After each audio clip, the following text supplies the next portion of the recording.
Exactly.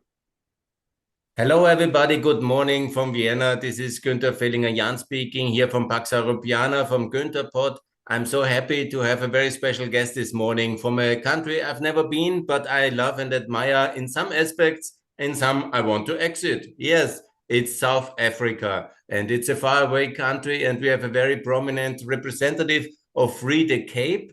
And it's a very good week this week because we have the G20 summit coming up. And my friends, I'm absolutely as well for G20 because this is also a failed organization. And I'm very happy to have gentlemen I can now discuss. And I'm looking very much forward. Please introduce yourself and very welcome on the show.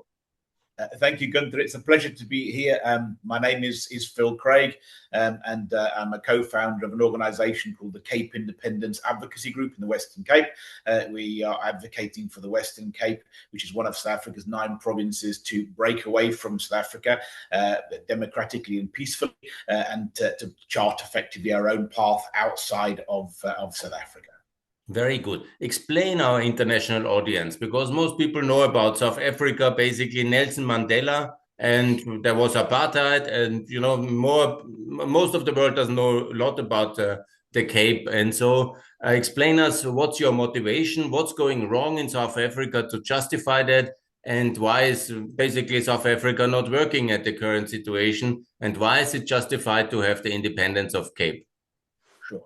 Well, so South Africa's never worked. That's the irony. So South Africa is a colonial construct. It's a country that's only 115 years old. It was formed in 1910 by effectively the British government. It was a solution that they imposed onto South Africa, and they brought together a number of independent territories, forced them at the end of the Boer War into a forced allegiance, and the Western Cape. The Western Cape, South Africa, is effectively the size of Western Europe, or about half the size of Western Europe, I should say. And we have 11 official languages, many more unofficial languages. We have vast disparities of culture. We want completely different things, and we're sort of forced into this one melting pot, which can work. I mean, if we look at Belgium, or we look at Switzerland, or countries where you have a very multicultural, multilinguistic states, but in those states, then you have great decentralization, which allows the different communities to interact with each other, where everybody still retains a degree of autonomy and sovereignty. In South Africa, we have a unitary state, so we have all of these groups forced together, and you've probably heard that saying that democracy must be something more than 2 wolves and a sheep voting on what to eat for dinner. We're the sheep, and South Africa is that democracy. So effectively, if we look at the Western Cape, which is one of South Africa's 9 provinces, we're linguistically different from the rest of South Africa. We're demographically different from the rest of South Africa. We're culturally different from the rest of South Africa. We're climatically different to the rest of South Africa. And the majority of people in the Western Cape, so people talk about 1994 as if this was this miracle of democracy. But since 1994, the majority of people in the Western Cape have never once been governed according to the government they voted for. We're governed by a government that is ideologically a polar opposite to what we want. And we have no prospect of ever being governed how we vote. So we're trapped inside of this unitary state. And it's not a great place to be. It's got Western Cape is the highest murder rate in the world. The national government insists on controlling crime, even though the people of the Western Cape want to govern their own policing. We have race-based policies which are forced onto us by the national government. There's now more race-based policies or race-based laws in South Africa than at any time during apartheid. And the Western Cape people habitually have voted against them, but we have them enforced on us anyway. And because most people in the Western Cape are ethnic minorities in the national sense, we're actually discriminated against. So we've got laws discriminating in favour of the majority, against us, the minority, but we're a majority in our own province, and we didn't vote for them, we can't vote them out. We're absolutely trapped in this failing system of government, and Cape independence is just really an extension of democracy. Look, we want to be governed according to the way that we vote and live according to our ideological and cultural values. And we've got nothing against the rest of South Africa, but I mean, that is, in essence, what is that? The right of self-determination. We want self-determination for ourselves. And tell me about your new state. What's the capital of it, and how many people will live in West Cape? And what's the exact name? Will it be Cape Republic or West Cape Republic? What's your plan for that? Well, look, so obviously that in many ways they're details that'll come at the end. The Western Cape itself has currently got about 7.2 million people in it, and Cape Town is the let's call it in your language the state capital. Cape Town is the oldest city in South Africa. Call it the mother city here, and currently the Western Cape exists already. We have a provincial government. It's just got no powers. We have a provincial electorate. We have a provincial parliament. We even have a provincial constitution. But unlike in many European states, where when you have that system, that the different provinces or regions have quite a high degree of autonomy, our constitution, our national constitution, written that gave us pretty well allows us to charge gambling and graveyards. But actually economic policy, taxation, labor law, international policy, everything that's really significant vests with the national government and is forced onto us. So our working title is the Cape of Good Hope. The Cape of Good Hope is a traditional name for the region where we are, and obviously it's very symbolic for what we want. South Africa is a country that could be knocking it out of the park. We are so blessed with resources in every possible way, and we're failing through mismanagement and terrible policies, not because we don't have all of the ingredients to make a success. When South Africa, I'm certainly not advocating for the previous policies of apartheid. I was very much against apartheid. But under the National Party, at least South Africa was the economic powerhouse of Africa. We were absolutely dominant in every sense. It no longer is. We were the world leader in mining. Now I think we're something like 10th or 20th. We had the biggest economy in Africa. I think we've now got the second or the third biggest. We're just falling apart in every possible way. It's an absolute tragedy, historically, culturally, in every possible way, and it's entirely avoidable. So South Africa in many ways is very much a socialist and a centralist state, and not a federal state like the United States of America or Germany or Austria in a sense. And that's the reason. Absolutely. We're a unitary state. Actually, they call us a quasi-federal state because we have, if you look at our constitution, it's, oh gosh, you've got 9 provinces and you've got provincial governments. So therefore, you're a federal state. So we have this, federal markers or federal structure. But actually, because national government controls absolutely everything, then in instantly, you've just kind of got these vassal states. And that's where we are as in the Western Cape and in other areas. But I mean, obviously, we can only speak for ourselves here in the Western Cape. And in terms of corruption and inflation, we hear a lot of, and crime, we hear a lot of negative things about South Africa under the ANC for the last 30 years, very much declining in public safety, in economic output. So that's also a clear sign of decline.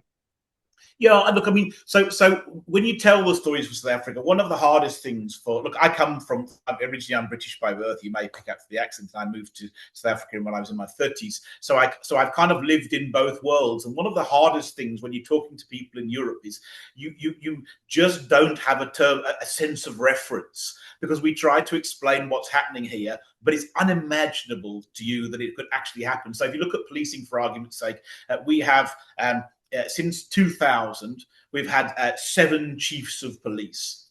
6 of them have been fired for dishonesty, and the other one resigned because the government was trying to force him to be dishonest. One of the ones that was resigned and was fired as the chief of police then became the minister of police. I mean, at ANC, it's absolutely unthinkable. So, our policing service absolutely collapsed. Nobody calls the police. The police do not function. Something like 90% of our emergency number, 10111 is the Americans 911, the British 999. Something like 90% of calls to our emergency number go unanswered. If you phone the police on Monday, maybe they'll come on Thursday. I mean, to say South Africa is a dysfunctional state from that level is it's so dysfunctional you can't possibly imagine it. In Europe, what you have in South Africans is we're a wild bunch. Yeah, we have this frontier mentality. So what do is and it's one of the challenges, we just fix things ourselves. We don't rely on the state at all. You know, we organize our own education, we organize our own healthcare, we organize our own security. You might have read of the 2021 riots, whether up in KZN. Now listen to this. This is the truth. It's well publicized. Private citizens had to surround the police station and defend the police from the criminals. So Really? The private citizens defended the police. You know, farmers brought in about R1 million of ammunition and had to provide the police with ammunition during the riots because the police had run out. It's unthinkable. It's crazy, really. No, that's many people in Europe don't know that. So please tell me, Phil, you know, I have to ask you that one as well, because you are white from your skin color, and you know the history of apartheid in South Africa, and a lot of the negative comments I see on your Twitter handle is, you know, something like that's extreme, probably Nazi, probably white supremacists, probably want to bring back apartheid. And how do you answer these questions? Are you a mainstream movement? Do you have extreme philosophies, or what kind of state you want to form in the Cape Republic? No, so that's the irony. Look, obviously, I think you will understand this in Europe, and for us, it's just amplified more. If you swim against the stream, if you argue for something then actually calling you racist is the standard way to shut somebody down. Yeah, and actually, what about someone like me? It just doesn't work. Call me what you like. If they want to call me racist, they can tattoo it on my forehead. I don't actually care because actually, I want to work in facts, not in fiction. But the reality is, I'm profoundly non-racial, and South Africa has got a non-racial bill currently before Parliament. It's not been voted on. It's at the committee stage. I wrote it. So actually, you know, in meaningful terms, I am one of the people fighting vehemently for non-racialism. One of the things that we want in an independent Cape is a non-racial state, because South Africa's constitution has non-racialism as its founding provision. But we have 145 race laws. And the national government is absolutely crazy. We want to get rid of them all. I mean, you cannot think, if I want to apply for a job, they want to know my race. If I want to open a bank account, they want to know my race. If I want to buy something from another company as a company, they want to know who owns the company. They want to know who I'm selling to, the race, who I'm buying to, the race. They want to know whether the sports teams at schools levels, okay, you can only have so many players of each race. We have more race laws now than apartheid, and we want to get rid of them. Unfortunately, in South Africa, if you're white and you say we want to get rid of race laws, then they say that's racist, because what about apartheid? We need race laws to protect the black majority, which is absolutely crazy. How can you possibly need race laws to protect the 80% of the population from the 20%? And by the way, white people in South Africa make about 7% of the population. You know, so there are inequalities in South Africa. I'm not hiding that, and many of those are a legacy of apartheid, and they do need to be fixed. But the solution to problems that were created by state-sponsored racism is most definitely not more state-sponsored racism. You know, it's creating opportunities for everybody, growing the economy, and creating a good education system that creates opportunities for people and skills them to the point where they can take advantage of that. And that's what we want. We want to create, for want of a better expression, we want to create a first world country in Africa. And South Africa was a second world country and is rapidly becoming a third world country. So you don't want to turn back the tide before 1990, but you want to build a modern free state like in Europe or a Western country. Yeah, look, absolutely. And look, and ironically, I think a lot of Western countries should have a good look at South Africa, because this is where they're heading. You know, you know, there's an awful lot of you know, we should be a cautionary tale to many Western countries of what happens if you sort of head down this path of political correctness, because there is no stopping. It just gets worse and worse and worse and becomes to the extreme. And that's where we are in South Africa. You know, we're sitting with sub 1% growth for a decade.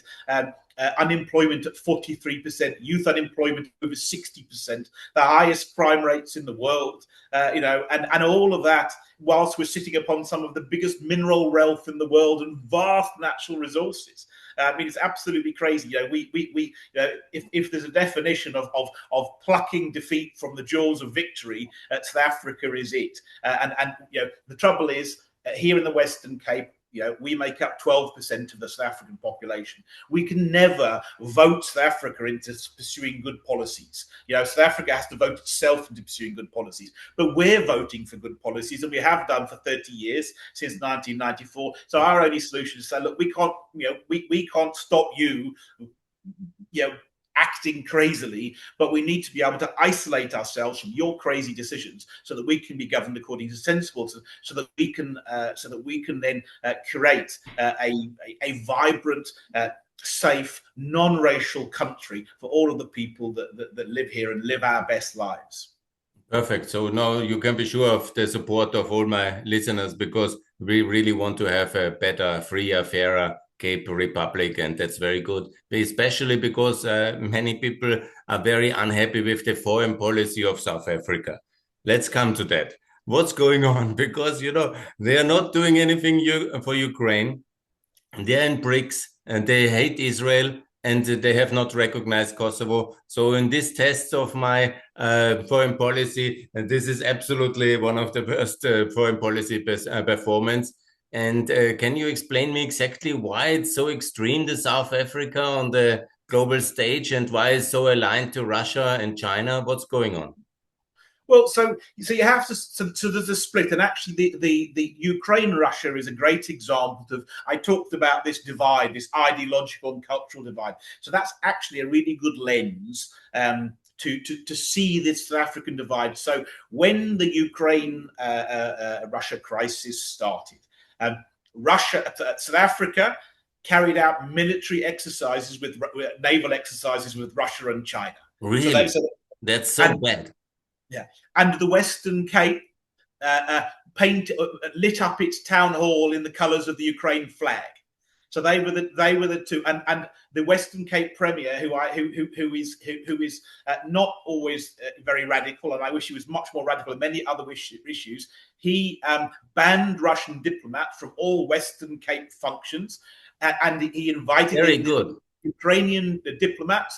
And when Putin was going to come for one of the other functions, I can't remember what it was at the time, he said that if Putin came to the Western Cape were going to arrest him. So Perfect. There you've got that ideological divide between those two parts. That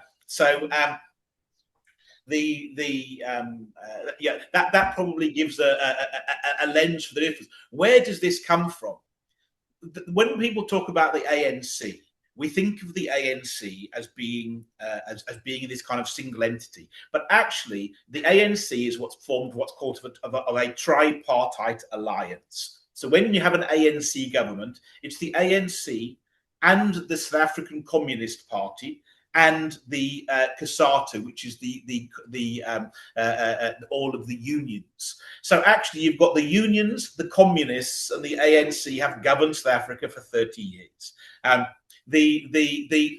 think of the presidents, Mandela was in the Communist Party, Zuma was in the Communist Party. I think Mbeki was. I stand under correction. I don't think Ramaphosa was, but he was aligned to them as the union leader.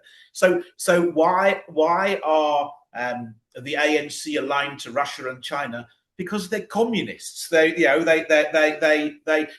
said, and it is the only country in the world that doesn't think that the Cold War was lost and is still fighting it is South Africa. Mm-hmm. So we're completely, and you look at Mugabe, the Russian Zuma, they go and take treatment in Russia. South Africa is officially non-aligned. It's absolute nonsense. So at South Africa, the national level is completely in bed with Russia and China. And it's only really the Western Cape, which is where the majority of people have never supported the ANC, but the majority here are not. And we did some polling earlier this year before I went to Washington, and we ran a poll and we asked people in the Western Cape through a proper polling agency would you rather the Western Cape be aligned to the EU and the US or Russia and China? And 2/3 of Western Cape people wanted to be aligned to the EU and US, and a third Russia and China. And most of those then will probably be amongst the ANC and the EFF supporters that are here in the Western Cape. So they've got this very, very clear divide, and that's why they're close to those people, because they love them. They're the same people. They cut from the same cloth. And what about this Israel, this anti-Israel policy of South Africa? It's really like the leading hate nation against Israel. What's wrong here? Yeah, look. So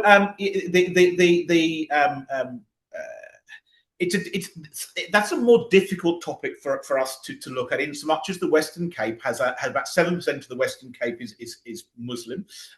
And one of the great things about the Western Cape is Christian and Muslim families have traditionally been very, very much intertwined in the same families, intermarry, and therefore we've had this fantastic cultural tolerance. And the Israel-Palestine issue is quite a divisive one around Cape independence in terms of the other people that are very much supportive of Israel. There are people who are supportive of Palestine, although much less so Hamas. I mean, Hamas are a terrorist organization, and I think what do we say as an organization? All people have a right to self-determination, and that absolutely includes the Israelis, but it also includes the Palestinians. It doesn't have a right for them to be terrorists and to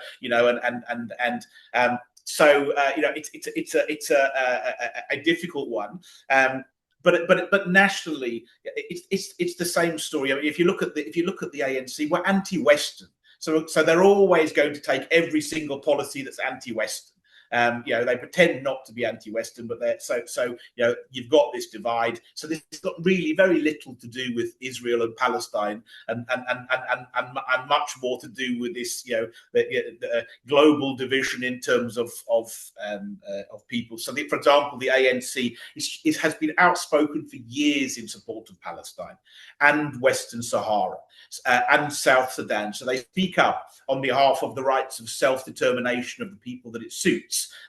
But they weren't very much fussed about the rights of self-determination of the people in Ukraine. They're certainly not very fussed about the rights of people of self-determination here in the Western Cape. So they pick and choose. But I mean, look, the ANC... Kosovo, South Africa has not recognized Kosovo. The West has recognized. Most of the free world has done it, and it's wonderful. I worked in Kosovo. I love Kosovo. And I was negatively surprised. South Africa has not recognized Kosovo. Is this also connected to the Russian pivot of the South African government?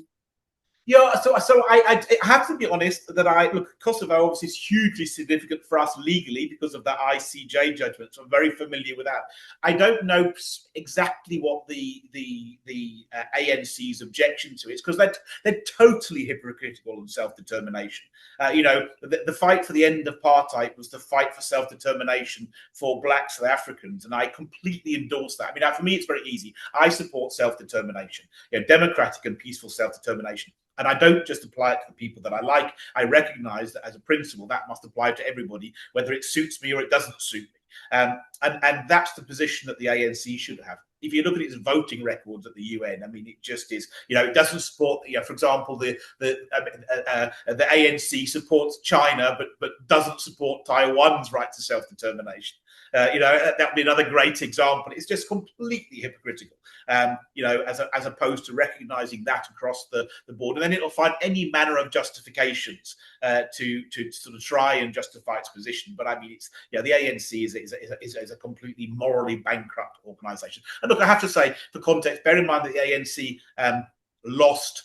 They lost their outright majority in 2024. They're no longer the government alone, but they're still completely the dominant party. We've got a government of national unity, which is a complete farce, and basically the ANC do what they like, and they keep everybody else on control, because there's these two other breakaway parties of them, the EFF and MK, who are far more radical than even the ANC. So people kind of work with the ANC, who are likable villains, as opposed to the out-and-out terrorists that are waiting in the wings. But it's uncomfortable. And the government of the Cape Independence Republic, the Western Cape Republic, would you be leaving BRICS and working with Ukraine to supply it with weapons So recognize Kosovo and leave the BRICS and join basically the OECD? Will you be a pro-Western country? Sure. So look, so obviously I have to be careful. Who am I? I lead an advocacy group. I can't speak on behalf of the Western Cape people. There have to be democratic processes. They must speak on behalf of themselves. But I think it's an absolute given that the Western Cape will be pro-Western. We've seen that from our polling. We see in terms of our allies, and the Western Cape has different trade partners anyway. Historically, a lot of the population have got historical links, if not current links, to Europe. So the Western Cape absolutely would be a Western country. I suspect that we would leave BRICS, but I mean, then you're right. If polling and sort of current views played out, that is what would happen. Obviously there'll have to be a democratic process. But yeah. Let's talk about the big news about G20. This weekend will be the G20 summit. And as I've already explained, the G20 is not a very good organization in my view. And I see that some of the attendance is already crumbling. What's the current situation about the G20 summit? What do you think about it? And what is going to happen this weekend? Well, look, so the G20 for us has been absolutely fantastic this week, but for not the reasons that you think, for the reasons that you'll like. So the G20 has cast a spotlight. So what do the ANC do when we have something like the G20? They come in, they sanitize all the roads around the thing. They try to make everything look nice, to pretend that South Africa is not absolutely falling apart at the seams. But unfortunately, it's all gone horribly wrong for them. And two things. Obviously, Trump has pulled out and said, I'm not coming until you sort your issues with expropriation without compensation, without farmer tax, and without race-based policies. And we absolutely applaud Donald Trump for that, because those are big issues, and I'm absolutely delighted he's done it. And then we've got this really big civic rights organization, the Solidarity Group.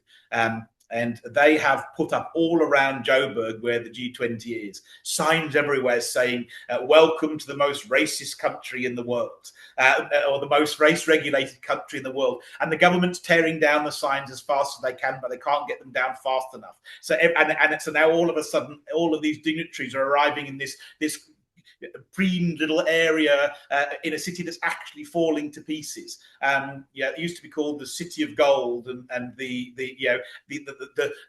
BBC wrote an article which I loved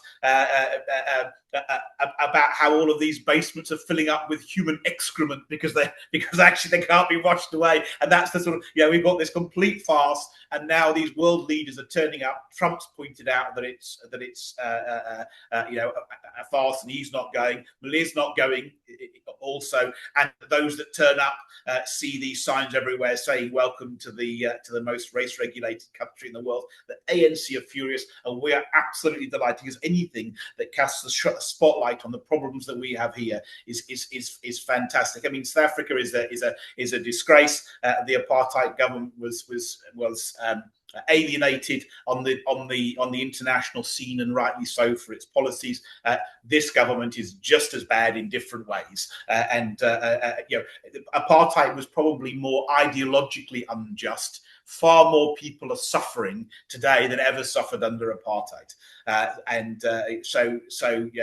this is just fantastic.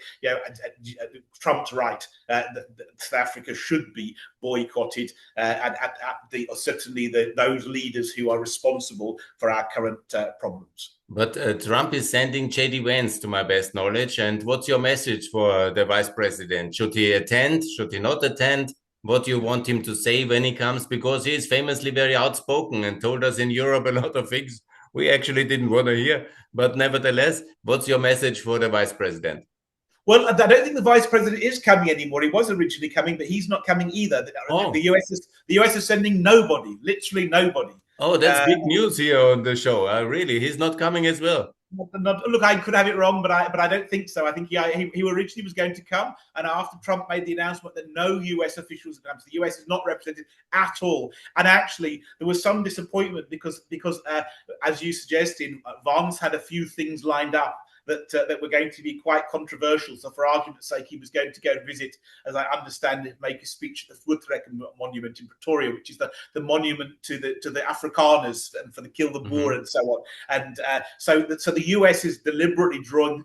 The US has done what a lot of other European countries should also do. It's picked a side and it said there's good and there's bad, and we're not going to deal with the bad. We're going to deal with good, and we're going to stand with the good, and that has been fantastic. And whatever Trump's issues may be, and I recognise, at the end of the day, he's an unusual character, but in terms of this issue, absolutely delighted, and an awful lot more European leaders would do very well to do the same thing. We'd like to see a lot more people being outspoken on these issues in South Africa, because the West is in denial about what's happening in South Africa. As you say, they still think it's all fairies and roses and rainbows and Nelson Mandela and everybody loves each other. But meanwhile, we're killing each other. We've got no work. We've got chronic crime. The economy's collapsing. The infrastructure's collapsing. It's an absolute nightmare, and the world is still pretending that, hey, it's all great. Nelson Mandela's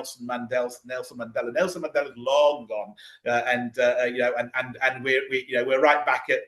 I don't want to use the word reverse apartheid because it's not exactly the same, but we're right back where the pendulum has swung from very racist white people to very racist black people, and unfortunately you had very competent racist white people who were building a country, even if they were doing it unequally, to highly incompetent and extremely corrupt black leaders who are racist, corrupt and incompetent, so they drive around in Ferraris and Lamborghinis and Mercedes, and the average person of all races, and the people who suffer the most are black, are living in abject poverty, struggling to put food on the table.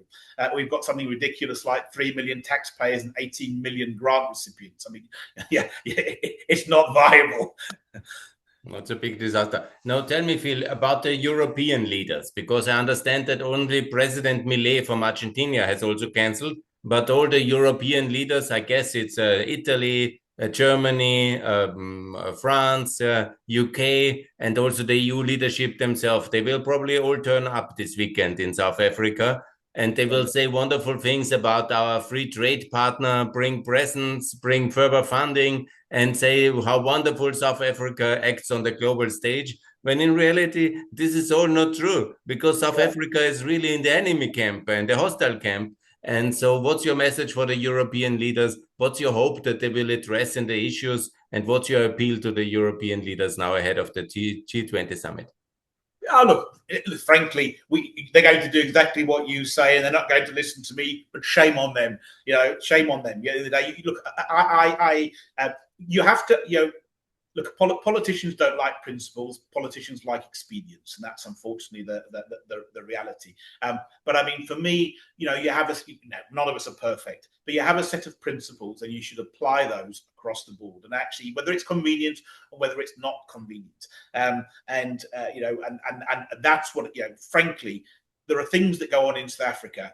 If the government was the other way around, if we still had a white government, those leaders, many of those European leaders, would be the most outspoken, condemning white South Africans for the actions, and rightly so. But actually, when the worms turned, they should be condemning the black government of South Africa just as much, and they're not. And actually, I always really admire people who stand both sides of the coin. And a good example is no longer with is Desmond Tutu. Now, Desmond Tutu was a highly outspoken critic of the apartheid government. But when actually we got the ANC government, he became just as highly outspoken against the ANC government. In fact, at one point, he famously turned around to Jacob Zuma and said, "You make me ashamed to be a black man." And I admire people who stand on the principle, whether it's convenient or not, and even if their sort of dreams are shattered, which would have been the case in Tutu. So that I would like to see the Western leaders take Tutu's example and say, look, what went before was terrible, but you lot are absolutely no better, and in many ways you're worse. And we're not we're going to stand with Trump and not allow you to continue to behave this way.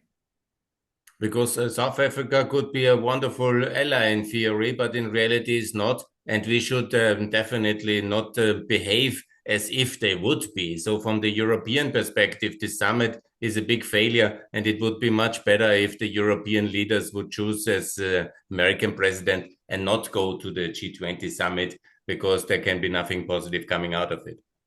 Or if they're here, at least stand up and make an honest speech of the because people, and ironically, it sits in the West. People forget just how strategically significant South Africa is. Yes. Yeah, as soon as the Suez Canal is closed or compromised, and at the moment something like 80% of US shipping, I don't know what the number is, European shipping, doesn't go through the US Canal. Where does it go? It goes around the Cape of Good Hope. And who controls that? South Africa. And ironically, it sits in the Western Cape. Now, at some point, looking forward, the West has to make the calculation. China's got this expansionist naval policy. The South African national government controls Simonstown. It's only a matter of time before China controls that Cape Sea route. And that is a very, very significant thing. And ironically, Cape independence, one of our biggest selling points to our international partners is do you want a Western ally controlling one of the most strategic parts in the South Atlantic Ocean, or do you want China controlling it, or a Chinese ally? Because that effectively is the choice, and it's a highly significant decision, which I don't think gets enough airtime.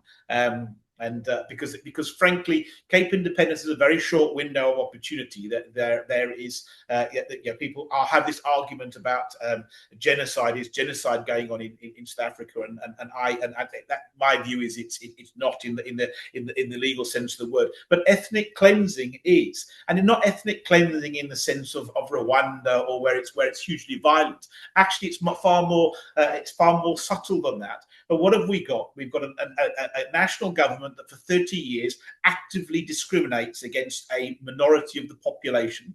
And that minority of that population is rapidly declining in size as all the people leave because they can't. So ethnic minorities in South Africa, and particularly white South Africans, are being chased out of the country. So we don't have ethnic cleansing at the end of a barrel of the gun. We have ethnic cleansing at the end of national government policy. But it's undeniable. It's there in the statistics. Anyone can go and see it. So when Trump says there's bad things going on in South Africa, he's not wrong. Absolutely. Now, tell me also about your plans for 2026, because that can be a crucial year for the independence of many of the new nations to emerge.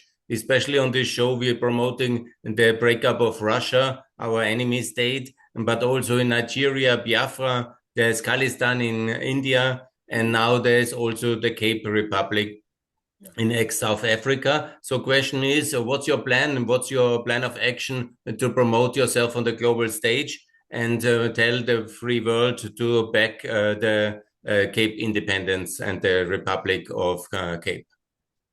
Yeah, look. So it's strange to say, so I'm grateful for opportunities like this. So we engage on a fairly regular basis, but we're very confident of support on the international stage. I had 5 weeks in Washington earlier this year. I've been to the UK and met with Farage. I've met with 2 delegations from the European Parliament. There's no doubt that the Western Cape, provided we follow peaceful and democratic solutions, will receive international recognition. We probably won't get that. We'll be like Kosovo. We probably won't get formal membership of the UN because we'll be vetoed by Russia and China or whatever. But actually, we'll be a functioning emerging state. We have about 110 countries who are part of the free world from the 200. And most of these have recognized then Kosovo already. So you can expect a similar number, because the ones who have recognized Kosovo will also recognize the Cape Republic. Yeah, that's exactly our take. So for us, we have we have a political challenge. And actually, I've talked a lot about black and white South Africans, and I should say that in the Western Cape, the largest ethnic group is what we call coloured, that they are. So we have black South Africans, brown South Africans, and white South Africans, and the biggest group in the Western Cape are the brown people. They have had a particularly bad deal. They have a saying that under apartheid we were too black for the apartheid government, and under the ANC we're too white and they really have a lot of challenges, and they're a critical group in this situation.